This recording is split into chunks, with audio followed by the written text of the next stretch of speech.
حبايب قلبي عاملين ايه؟ يا رب تكونوا كلكم بصحه وخير وبعافيه يا رب. نبدا الفيديو كده ببركه سيدنا النبي. اللهم صل وسلم وبارك عليك يا حبيبي يا رسول الله. صباحكم ورد وفل وياسمين على عيونكم كلكم ان شاء الله. النهارده معانا اكله معرفش ايه اللي جاب القلع جنب البحر وازاي عملت الاكلتين جنب بعض، بس كانوا طعمهم حلو والله. وكل حاجه كده ادام بنفس راضيه وبنفس مقبوله، وانت راضيه على اللي انت بتعمليه، الدنيا هتمشي معاكي سهله ان شاء الله، وكل حاجه هتبقى حلوه ادام عاملاها بنفس حلوه. هنا كان صاحب جوزي جايب لنا شويه ملوخيه كده من الارض مزروعين يعني كده عند الفلاحين، وشويه فلفل اخضر وحامي وبارد كده وشويه نعناع. ربنا يبارك فيه يا رب، يعني احنا بنشكرك والله على الهواء مباشره اهو. فقطفت كده الملوخيه كويس.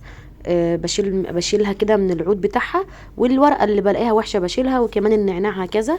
وحطيتها كده في المصفى وحطيتها تاني في الطبق، وهحط عليها شويه ميه وشويه خل، يا دوبك اسيبها بالظبط دقيقتين اتنين عشان لو فيها اي تراب اي حشرات اي حاجه مكان الارض الزراعيه نتخلص منها. وهنا دي كانت قته برضو كان جايبها لينا.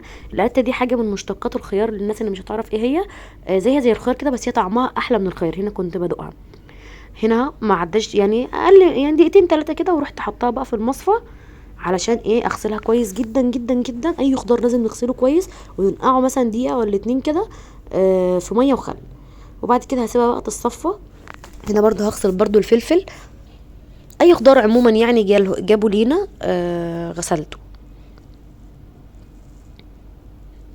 هفتح بقى كده قرن فلفل بارد وقرن فلفل حامي واحطهم مع الملوخيه. وعملت بقى كمان حركه صايعه كده في الملوخيه، مش هقول لكم عليها الا في اخر الفيديو عشان ما حدش يكتب لي كومنتات وحشه. بس والله العظيم انا ايه، ما رضيتش ابينها في الفيديو علشان لحد ما ادوق طعمها اشوفها حلوه ولا لا.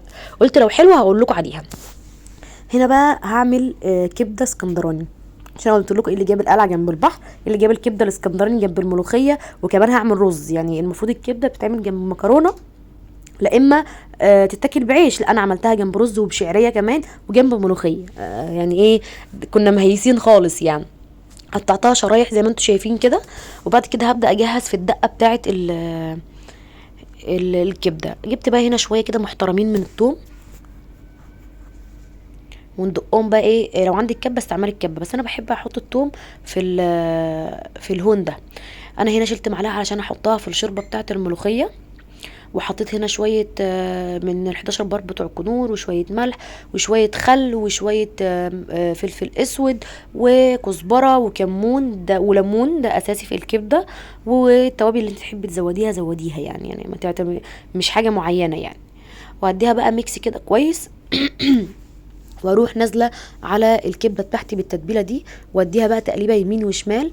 طبعا حطينا ليمون وخل وكزبره وكمون وملح وفلفل اسود، دول الاساس. عايزه تزودي اي حاجه تاني زودي. هجيب بقى الملوخيه بتاعتي، ممكن تخرطيها بالمخرطه، بس انا الصراحه زي ما قلت لكم الجو حر وفرهضه، وانا ايه في الحر ما بيبقاش ليا خلق لاي حاجه. فهنحطها في الكبه كده ونديها ايه ضربه يمين وشمال كده، وهاتك يا ضرب فيها حتى ايه تستغيث لحد ما يبان ليها صاحب. ونقعد بقى نقلب في الكبه كده يمين وشمال لحد ما يبان لها ايه الصاحب بتاعها.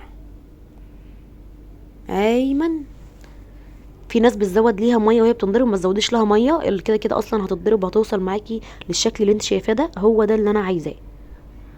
ولما تخرطيها بالمخرطه هتبقى احلى.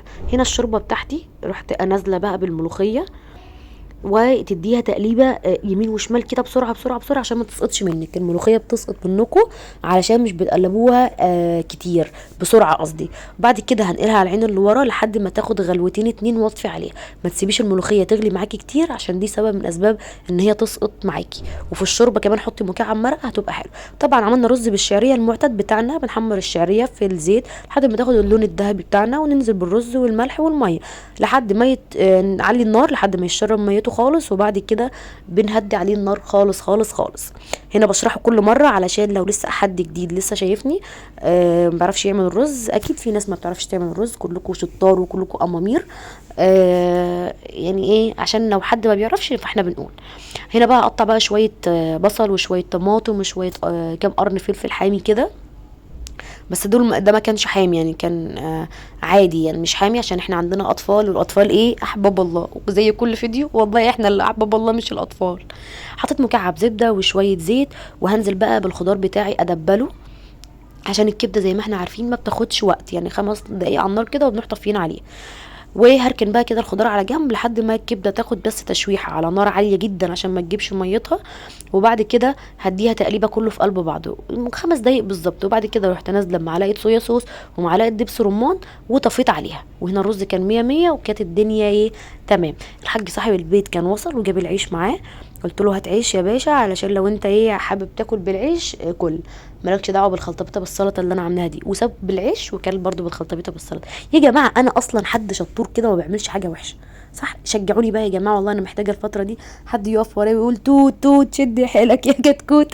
وانا هنا بحضر لكم مفاجاه هنزل لكم لها فيديو قريب. ادعوا لي الفتره دي هتعدي على خير بكل اللي فيها ان شاء الله باذن الله. وادعوا لي بصلاح الحال وان ربنا يحقق لي حلمي ويحقق حلمكم كلكم يا رب، ويبارك لينا في ولادنا وفي ولادكم. وما تنسوش بقالي كذا فيديو انسى اقول لكم تدعوا الام بالشفاء، ما تنسوش تدعوا الام بالشفاء يا رب يشفيكي يا امي انت وكل مرضى المسلمين. وهنا نكون وصلنا لنهايه الفيديو. اشوف وشكم في فيديو جديد ان شاء الله، الفيديو بتاع بكره. باي باي.